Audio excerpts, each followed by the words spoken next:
Hello, میرا نام ہے سید مزمل، اور ریسنٹلی یہ ہوا کہ فرانس کے اندر ایک ٹیچر نے کلاس میں کچھ خاکے دکھائے، جس کے بعد ایک طالب علم نے جا کے اس کا سر کاٹ کے علیحدہ کر دیا، اور پولیس نے اس کا تعاقب کیا، وہ بھاگا، اس کو مار دیا۔ فرانس کے پریزیڈنٹ نے کہا کہ ہم اسلامی دہشت گردی اپنے ملک میں ہونے کی پرمیشن نہیں دیں گے، جس بیان کے اوپر، جس سٹینڈ، جس موقف، جس سٹانس کے اوپر مسلم ورلڈ میں مظاہرے شروع ہوئے، اور اب ٹرکی بھی اپنا ایمبیسڈر واپس بھیج چکا ہے فرانس کا اپنے ملک سے۔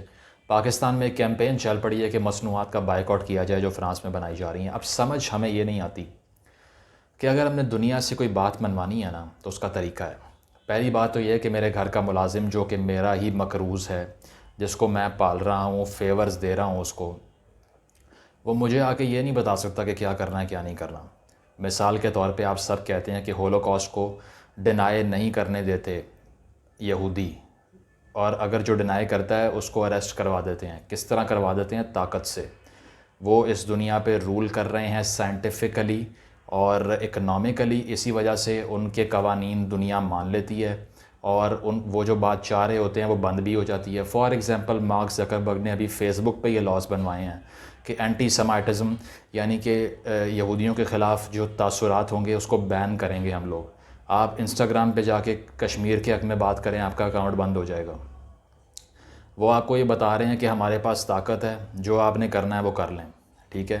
لیکن اگر آپ لوگوں نے ایسا سب رکوانا ہے، گستاخانہ خاکوں کا معاملہ اگر آپ کو ہرٹ کر رہا ہے، تو اس کے لیے طریقہ یہ نہیں ہے کہ مصنوعات کو بین کر دیں۔ اس کے لیے طریقہ یہ ہے کہ آپ ترقی کریں۔ آپ کے پاس کیا ہے وہ تو دیکھیں۔ اب پہلی بات تو یہ ہے کہ ایک چیز ہوتی ہے G S P plus status, generalized scheme of preferences. وہ کیا ہوتا ہے؟ وہ یہ ہوتا ہے جو پاکستان گڑ گڑا کرنا یورپ سے ہر سال مانگتا ہے کہ پلیز ہماری چند مصنوعات پہ ہم سے ٹیکس نہ لو تاکہ ہم ایکسپورٹس بڑھا سکیں۔ تو ابھی مارچ میں انہوں نے ہم پہ یہ مہربانی کی کہ انہوں نے کہا کہ ٹھیک ہے، 2022 تک جی ایس پی آپ کو دے رہے ہیں۔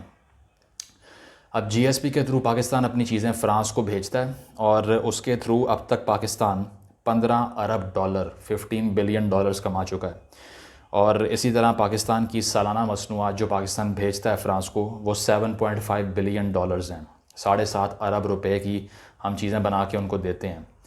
اور جو ہم ان سے چیزیں لیتے ہیں بدلے میں، اس میں ٹاپ پہ فارماسیوٹیکلز اور لائف سیونگ ڈرگز، جو کہ زندگی بچانے والی ادویات ہوتی ہیں نا، وہ ہیں 110 ملین ڈالرز کی۔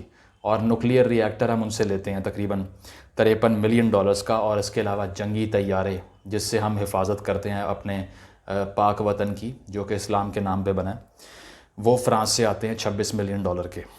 لیکن ہم ان کو کیا دیتے ہیں بدلے میں؟ کپڑے، کاٹن، را مٹیریل۔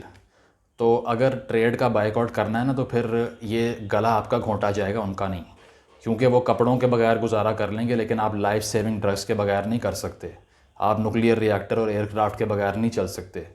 اور یہ جو جی ایس پی پلس اسٹیٹس کا 7.5 ارب ڈالر آپ نے کمایا ہے، یہ ان کو نہیں چاہیے، یہ آپ کو چاہیے۔ اور یہ جو قرضے آپ لیتے ہیں باہر سے، یہ ان کو نہیں چاہیے، یہ آپ کو چاہیے۔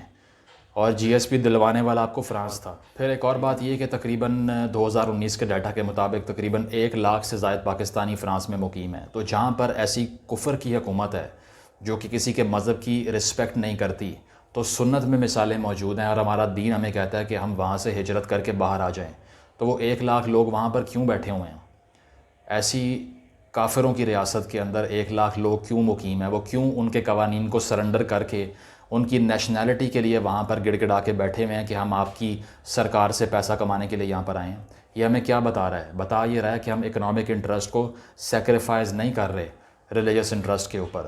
تو ان لوگوں کو بھی سوچنا چاہیے کہ ہجرت کر کے فوراً وہاں سے واپس آئیں، اور اگر آپ لوگ سیریس ہیں تو یا آپ تو انویڈ کر دیں، جا کے کر دیں انویڈ۔ اگر نہیں کرنا ہے انویڈ تو یہ کام کریں کہ اپنے آپ کو اس قابل بنائیں کہ آپ کی ریٹ دنیا میں سنی جائے، آپ کی کنوکشن کو لوگ رسپیکٹ کریں، آپ کی ریلیجس بیلیفز کو لوگ رسپیکٹ کریں۔ اگر نہیں کرنا تو آپ ہجرت کریں۔ آپ دونوں کام کرنے کو تیار نہیں ہیں، اور یہ نعرے مار کے آپ لوگوں کو بیوقوف بنا رہے ہیں۔ تو اگر آپ مخلص ہیں اس کاز کو لے کر کہ آپ نہیں چاہتے کہ آپ کی دین کو ڈس رسپیکٹ کیا جائے، تو پھر آپ کو یہ کام کرنے چاہیے، پھر دکھانا چاہیے کہ ہم مخلص ہیں اس بات کے ساتھ، اور ہم آنیسٹ ایفرٹ کرنے کو تیار ہیں۔ تو یہ صورتحال ہے کہ اب آپ کہیں گے کہ بھئی پھر ہم نے کرنا کیا ہے؟ اب کرنا یہ ہے کہ آپ نے معاشی طور پر اتنا آگے بڑھ جانا ہے کہ جب آپ کوئی قانون بنائیں، جب کوئی بات کریں اس طرح کی کہ بھئی یہ ہم برداشت نہیں کریں گے، تو دنیا سنیں۔ آپ کی UN میں بات کیوں نہیں سنتے لوگ؟ کیونکہ تمام مسلم ممالک، 1.5 ارب کی آبادی کی مسلمان کے ممالک 0.7% سے زیادہ UN کو فنڈ نہیں کرتے۔ پہلے بھی یہ بات کر چکا ہوں۔ امریکہ جاپان اکیلے 20% سے زیادہ، اور سارے مسلمان مل کے 0.7%۔ جب دنیا سے قرضے لے کے کھا رہے ہوں نا، تو پھر آپ کی کوئی سنتا بھی نہیں ہے۔ تو اگر آپ کو اپنے مذہب کی پرواہ ہے، اس کی حرمت کی پرواہ ہے، تو ترقی کریں۔ سب سے پہلا کام تو یہ کرنا پڑے گا نا آپ کو، جس طرف آپ آتے نہیں ہیں۔ یہ ریلیاں نکال لیں سڑکوں کے اوپر، نعرے مار لیں، فرنچ پریزیڈنٹ کو اس کے منہ پہ کالخ مل دو، اس کی تصویر گدھے پہ لگا کے پوری دنیا میں پھیلاؤ، اس کو کوئی فرق نہیں پڑے گا، کوئی فرق نہیں پڑے گا۔ فرق اس سے پڑے گا جب آپ طاقتور ہوں گے، سائنس میں ترقی کریں گے، آگے بڑھیں گے، ریونیو کمائیں گے، اور پھر آپ اس قابل ہو جائیں گے کہ جو آپ چاہ رہے ہیں وہ ہوگا، جیسے آج یوز کر رہے ہیں۔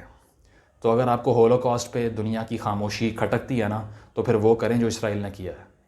اور یہ جذباتی نعروں سے اور ہم جو ہے نا مصنوعات کو بین کر دیں گے، وہ کر کے دیکھ لیں، انہیں کوئی فرق نہیں پڑے گا۔ ان کو آپ کی نہیں، آپ کو ان کی ضرورت ہے۔ تو اپنے گریبان میں جا کے۔ Thank you.